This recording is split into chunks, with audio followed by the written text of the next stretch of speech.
Hello, everybody. This is Brian Tonsoni with Bracket Babblings from Delphi Bracketology and a part of StudentUnionSports.com podcast group. I'm Brian. This is seniors Jesse Scowden and Daniel Jakes, and we're here to talk a little bit of NCAA bracket news.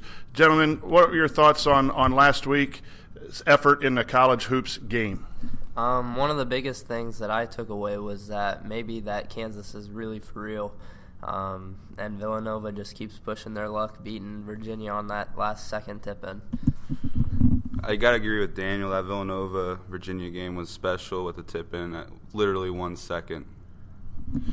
My takeaway is what do you do with teams that have a bad week? Florida State had a bad week, but they have a really impressive resume. Last night, we're recording this on Tuesday, Notre Dame gets beat by a good Duke team. What does that mean for seeding purposes, and where are we going to go with these teams? I think the top 16 is somewhat locked in right now. Your 17, 18, 19, 20 seeds would be your 5-seed teams, and anyone below that. So as we're looking at the bracket here, which teams are not in our top 4 seeds that might make a push to break in by the time the NCAA committee is going to have a show on February 11th showing their top 16 seeds, so we got to kind of get ready for that. But which team outside the top 4 do you think will make a push?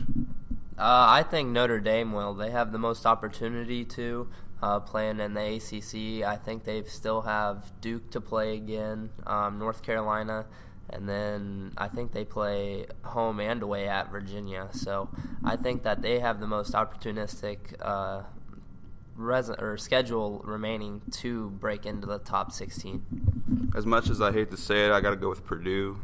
Their schedule is fairly easy, and they're in a weak Big Ten conference, and I feel like they still play Northwestern twice, which I feel like they would win both games, and then they play a tough game at Maryland. The Purdue-Maryland game is going to be a really big game. I think that was one of my teams here, which is on the outside. They're a 5-seed right now. And Maryland just keeps surprising. They're winning games. That's one team to watch. And I would keep an eye on Cincinnati.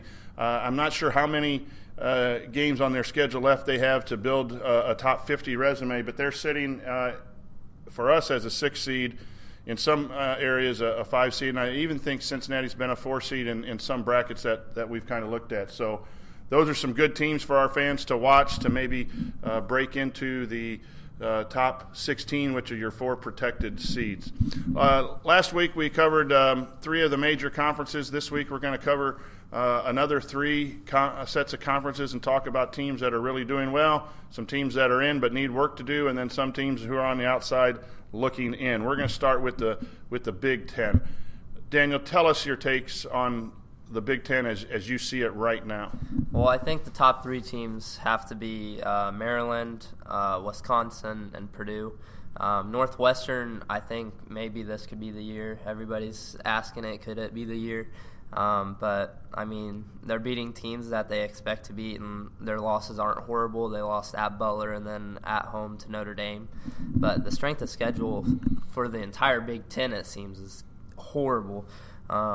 Northwestern's is 84 with conference included. Out of conference, it's 188.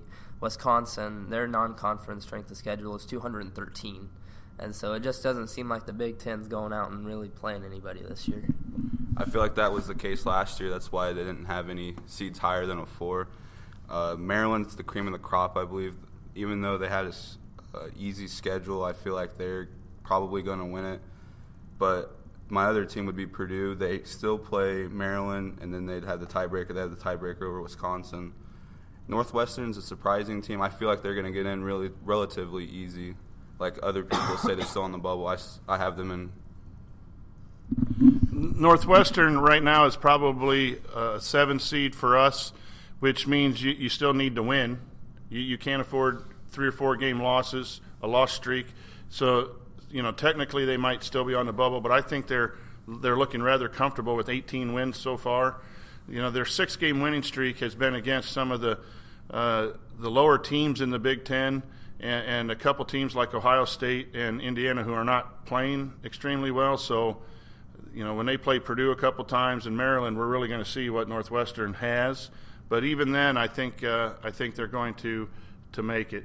The other teams that need to be considered for the Big Ten: Minnesota, Michigan State, and Michigan. Those are 3 teams we have in, and then Indiana is our first team out. So you have 4 teams after the top 4 that may have a chance to get in. A lot of those teams have 7, 8 losses. Some have been on losing streaks currently. Michigan State just ended a losing streak. These teams have to win games. Which of those 4 do you think are going to make it? I think IU will end up making it. I mean, they're at a bad stretch right now, but I think if they can learn to get out on shooters, we saw that with the Michigan game. But if they can just learn to play some defense, the offense is there, I think. But I think by the end of the year that they'll be in. I got to go with Michigan State. Miles Bridges will carry that team. Tom Izzo is always known for getting the winning streaks when it matters. I feel like he's going to carry them to the NCAA tournament. I like the way Michigan's been playing recently, and then the concern for the Big Ten fans has to be Minnesota. At one point, they were up in the 5 or 6 seed range, and they've started losing some games. And then I think an interesting thing for our listeners, too, is strength of schedule, and we brought that up earlier. The Big Ten, on a whole, has not scheduled very strong, and I think it hurts their seeding. I think it hurt their seeding last year, and I think it could potentially hurt their seeding this year. Northwestern is one of the tougher scheduling teams. Michigan State, one of the tougher scheduling teams. Those guys are sitting at 7 and 9 seeds, but your top teams in the Big Ten really didn't schedule very well. Let's move on to the ACC. You're going to hear it here first from me. I believe that the ACC will get their top 6 teams in. Florida State, Louisville, Virginia, North Carolina. I think they're all going to be considered for top 4, 5 seeds. Maybe Duke and Notre Dame, they'll be 5s or 6s, but Duke, man, they're sneaky good. Just like really anybody in the ACC. I don't really think anybody saw Florida State being this good this year. I honestly think this is an 8 or 9 seed or league that can get in. Georgia Tech and Virginia Tech obviously on the bubble right now, but I really like FSU. Their stud freshman Jonathan Isaac, he's just a baller. They also have other pieces like Dwayne Bacon that can really drive and kick it out. Also, I really like North Carolina. They're underrated with Joel Berry, and I feel like, yeah. I think the ACC has some teams to watch for the national championship. I think, North Carolina is outstanding. I know they lost a game recently to Miami, but they're an outstanding ball club. I think you're going to have to watch Duke down the stretch. I think Duke right now is pushing for is in the top 4 seeds for us and is going to gel together and come on strong. And you have some really good resumes. Notre Dame has a great resume. Florida State has a great resume. And then when we start talking bracketing procedures, it's kind of difficult if you have 5 or 6 teams in the top 16, which the ACC very well could be. And where do you put them? And do you go out west? Do you go east? And which teams go where? And then when we talk the middle of the pack, Clemson has a great resume but went on a tough losing streak. And I think teams can lose a lot in the ACC because it's tough. And that's where the body of work, I think we need to remember the body of work, not just what's happened recently. And so we have Clemson as the second team out right now, but their resume with Indiana and Clemson, if we look at body of work, they might need to find a way in. Talk about some of those teams that in the ACC that might eke in here with a couple solid wins. Well, one team that I think that really, they started off slow, but they have the 99th RPI in the league. Syracuse, they're 5-4. They're right there in the middle of the pack for the ACC. They're 13-9. I can't. How many losses do they have? They have 9 losses. But they go on a stretch here with a couple wins, and we all know how hard it is to play up in Syracuse. They beat a couple of those top teams. They could sneak in somehow. I don't know how, but they had some bad losses early, and if they get a couple good wins down the stretch, I think that could really hit their stride. I'm looking at a team like Miami. They still have a bunch of chances with playing Florida State twice. Also, they're at Virginia Tech. I feel like they can get some good wins down the stretch to kick them in the tournament. And I think, as mentioned before, Georgia Tech's the team for me that I'd like to watch and see what they do. They have some nice wins, and I think as of Sunday they had 5 top 50 wins, and we all know that can fluctuate with your own performance and with other teams' performance. So there are some teams. Pittsburgh has been in the bracket for most of the year and has fallen out. I'm not sure I see them bouncing back to make it. And only so many teams. It could be a 9-10 team league, as was said before. Let's move on to the Big East. Several of our bracketology guys are going to go watch a Big East battle tonight. Creighton at Butler. We have a couple teams in the Big East that are facing some injuries to some major players, which could alter their position. What do you think about the Big East? Well, I definitely think that the guard play is going to kill them. Creighton losing their star point guard, Xavier losing their star point guard. It's really sad to see those guys going down, but it's the way of life. But I definitely could see Creighton just falling off the map. Mo Watson was their playmaker, and that was someone that they relied heavily on to score, dish, and he's just one of those players that made everybody around them better. And so I think that's really going to hurt them down the stretch. Yeah, I like Creighton still. I really like Josh Patton. I think he's a stud and a lottery pick. The only thing I have questions with is the at Georgetown loss by 20 points. That's where Mo Watson was clearly missed there. You bring up Georgetown. Georgetown comes into Indianapolis here locally and beats Butler. They're sitting at 12-10. They have no bad losses, meaning losses lower than 100 on the RPI.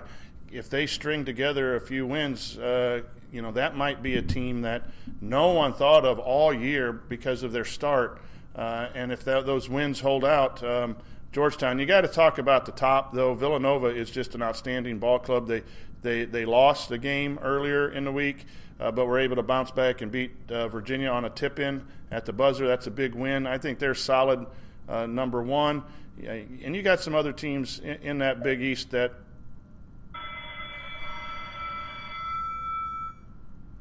are pretty solid teams that are going to be in. Marquette has played really well as of recently from the Big East, and it'll be interesting to see where Butler gets seeded and so forth. But I think the Big East is going to have 4 or 5 teams and making a run in the tourney as they did last year.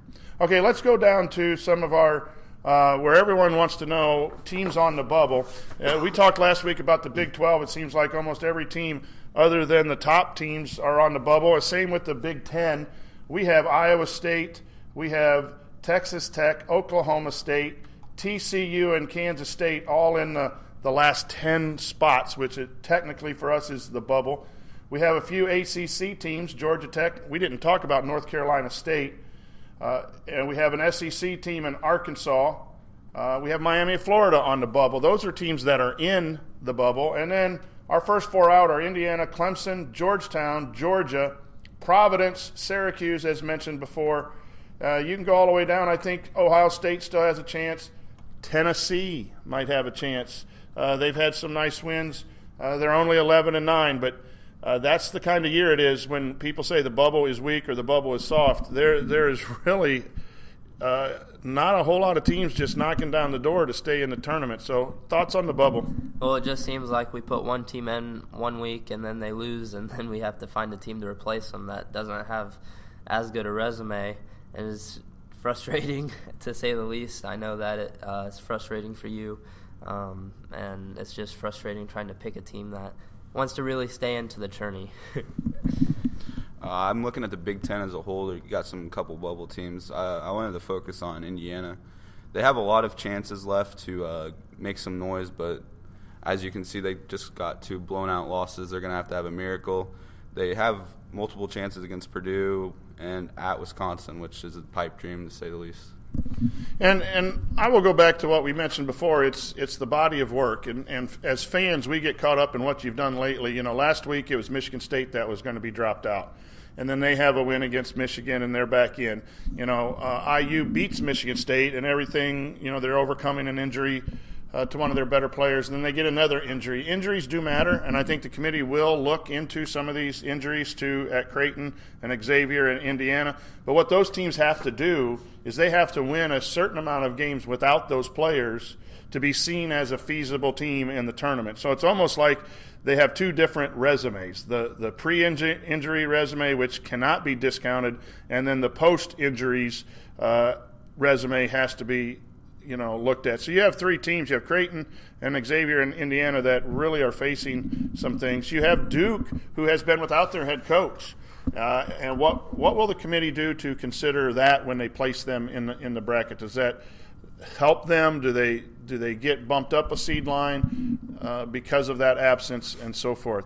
And the bubble is tricky. Which team outside of our bracket do you think will make a push in the next week to be put into our bracket? I could see Clemson being that team that really gives us a push. They've had a rough stretch here lately, but, it's the ACC. They're going to have plenty of opportunities to beat up on other teams. They play at Florida State in a couple weeks.